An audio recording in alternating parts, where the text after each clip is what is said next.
Hello everyone and welcome to my Premier League weekly recap. Week 26 has just finished now. As I always do, I'll head through all the games and I'll give you my thoughts on all of them, and we'll follow up with the predictions we all made prior to the games as well. So it should be a bit of fun.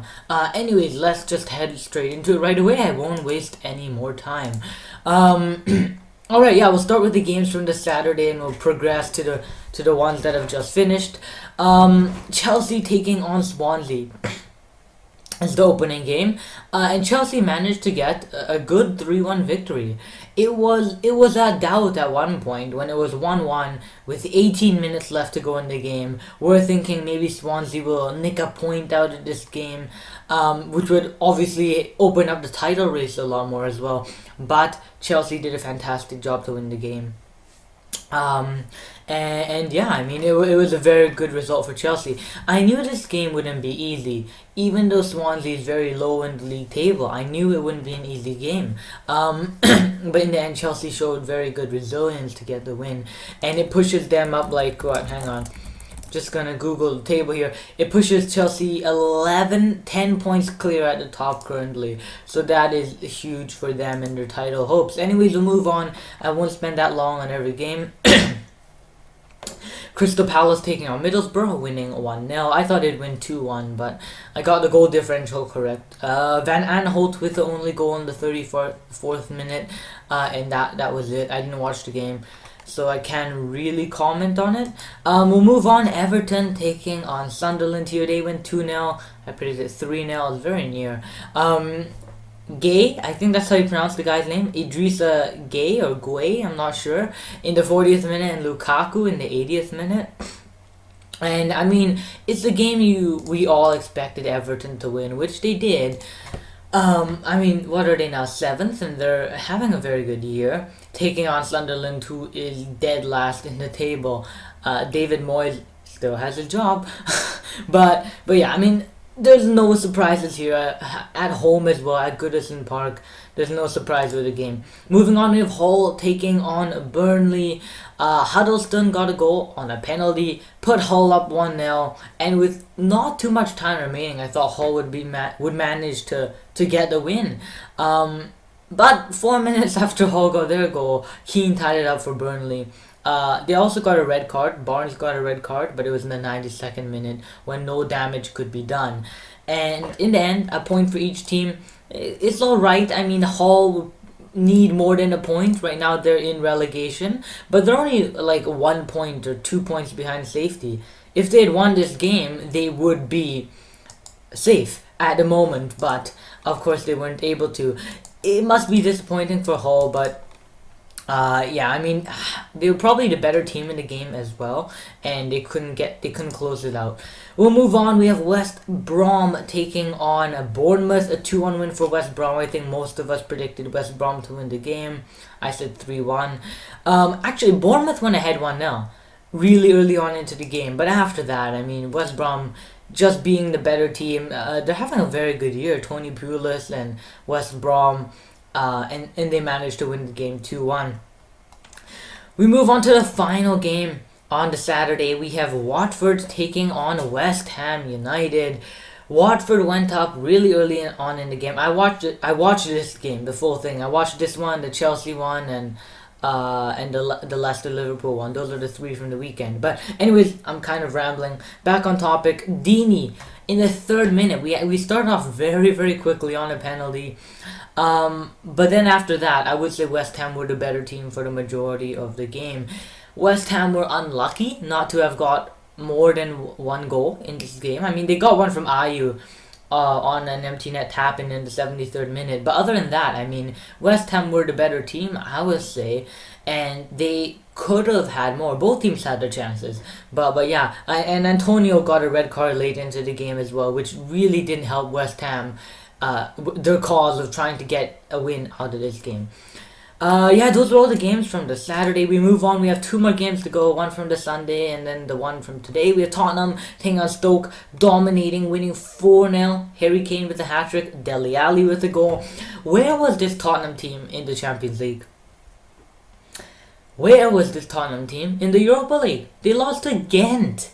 And it wasn't just like a one-off. They lost over 180 minutes, 2 legs. How did they lose to Ghent? And then they come and beat Stoke 4-0. It was a very impressive and a very good win for Tottenham. And yeah, I mean, I thought they'd win. I thought it'd be maybe 1-0, not 4, which is huge for Tottenham. And they actually move up to second in the league right now. Keep in mind, Man City has a game in hand, but we'll take a look at the table later. Final game that just happened. Leicester's first game without Claudio Ranieri. How will they fare? I thought they would lose 4-0. They won 3-1. Jamie Vardy with 2. Drinkwater with an absolute screamer of a goal. This game was just earlier today. They were fantastic. I did not see that coming one bit. They look like the Leicester from last year. The Leicester that didn't have much possession because they're outpossessed 70-30. They were even outshot, but they did well on the counter attack and they hit Liverpool, and that's how they got 2 of their goals. And I mean, they had a bit of magic as well. That Drinkwater shot was phenomenal. I'm not really gonna commentate on the Claudio Ranieri situation, because it's still too early. Like, I can't decide whether they'll stay or they'll get relegated. It's too early to say. It's only been 1 game without Ranieri, but yeah, it was definitely a fantastic performance from them and a lackluster performance from Liverpool. Now, those are all the games from the match day. You might be wondering why there was only 8 of them. Well, that is because 2 of the games got postponed, being Manchester United taking on Man City. The derby was supposed to happen, but of course the EFL Cup happened in its place, so they had to get postponed. And the Southampton game was also postponed because they played the EFL Cup final. But yeah, I mean, that is it. All 8 games from the weekend and the Monday. Taking a look at the Premier League table, I'll put it there as well. We still have Chelsea at the top. Like I mentioned, they're rolling along, 10 points clear at the moment, followed by Tottenham. You see there's Man City and Arsenal there. Arsenal also have a game in hand. Man City, Arsenal, Man United, Southampton, they all have games in hand because they didn't play this weekend. But yeah, I mean, Chelsea, we have 12 games to go. I'm not going to say Chelsea have won the league yet because I really don't think they have. Throwback to 2012, if anyone remembers that, how Man City managed to win the league. It's not over yet, but Chelsea definitely do look like the better team. They still have to play Man City again. They have to play Man United again. Not over yet, but they look very good. I think the more interesting race is at the bottom. If you take a look, where you have a Sunderland, you have Hull, you have Palace, you have Middlesbrough, you have Swansea, you have Leicester, and maybe you could even see Bournemouth. All these teams kind of threatened by possible relegation. Sunderland will go down. I don't think there's any way back up for them. As for the rest, though, I think those are all very contested and very open spots. We'll see how that happens. I don't think Leicester will get relegated. I hope they do after what happened with Ranieri, but I don't think they will actually go down. Now we'll follow with the predictions we all made. I'll put yours on screen before I do mine. We had 2 winners of the week. We had Joshua Finkelstein, who got 9 points plus a bonus 1, 10 points total. And DKJ9, who also got 9 points plus the bonus, 10 total.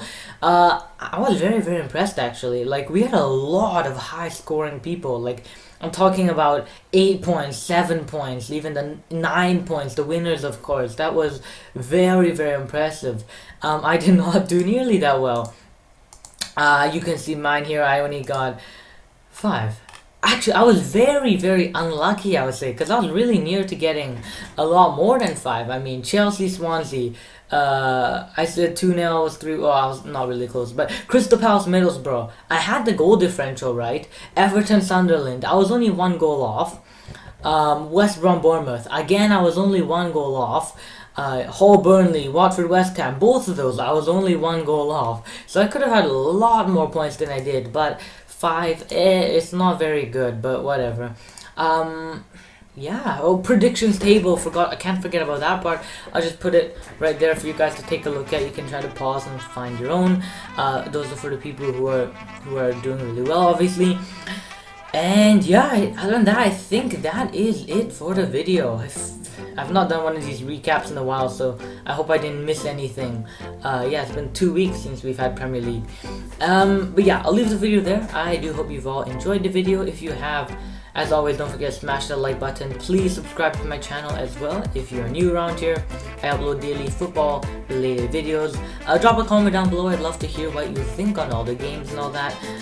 How do you think Leicester will fare? Do you think Leicester will stay up? And yeah, thank y'all for watching, and I will see you guys all in my next video. Bye.